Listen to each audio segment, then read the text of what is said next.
প্রধানমন্ত্রী যদি বৃষ্টিতে ভিজেন, আজকে আমরা দেখলাম একটু আগে বৃষ্টি হলো, এই বৃষ্টিতে যদি প্রধানমন্ত্রী ভিজেন তাহলে এটা ভালো নিউজ হতে পারে, কিন্তু সাধারণ মানুষ যদি 50 জন মানুষ বৃষ্টিতে ভিজেন সেটা কিন্তু নিউজ হবে না।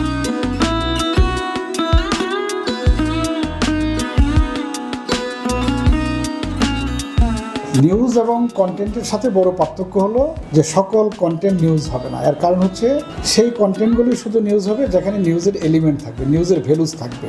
নিউজ হতে হলে তার কিছু বৈশিষ্ট্য থাকতে হবে। কী কী বৈশিষ্ট্য থাকতে হবে?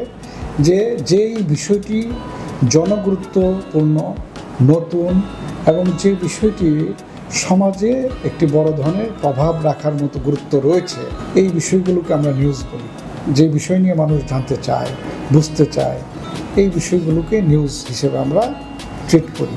কিন্তু সকল কন্টেন্ট কিন্তু নিউজের মধ্যে পড়বে না যদি তার এই বৈশিষ্ট্যগুলো না থাকে। যেমন আমরা যদি বলি যে প্রধানমন্ত্রী যদি বৃষ্টিতে ভিজেন, আজকে আমরা দেখলাম একটু আগে বৃষ্টি হলো, এই বৃষ্টিতে যদি প্রধানমন্ত্রী ভিজেন তাহলে এটা ভালো নিউজ হতে পারে, কিন্তু সাধারণ মানুষ যদি 50 জন মানুষ বৃষ্টিতে ভিজেন সেটি কিন্তু নিউজ হবে না।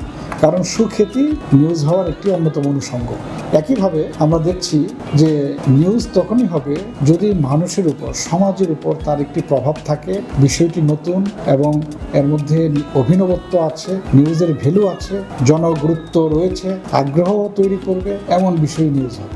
নিউজ তখনই হবে যদি বৃহত্তর কমিউনিটির জীবনের সাথে, তাদের চাওয়া পাওয়ার সাথে যদি সম্পৃক্ত হয়, আগ্রহের সাথে যদি সম্পৃক্ত হয়, তাহলে এই বিষয়টা নিউজ হবে। এবং সেটি যদি একটি নিউজ মিডিয়াতে, একটি অ্যাপ্রুভ অর্থাৎ স্বীকৃত একটি সংবাদ মাধ্যমে যদি সেটা প্রকাশিত হয়, প্রচারিত হয় বা পরিবেশিত হয়, তাহলে সেটি নিউজ।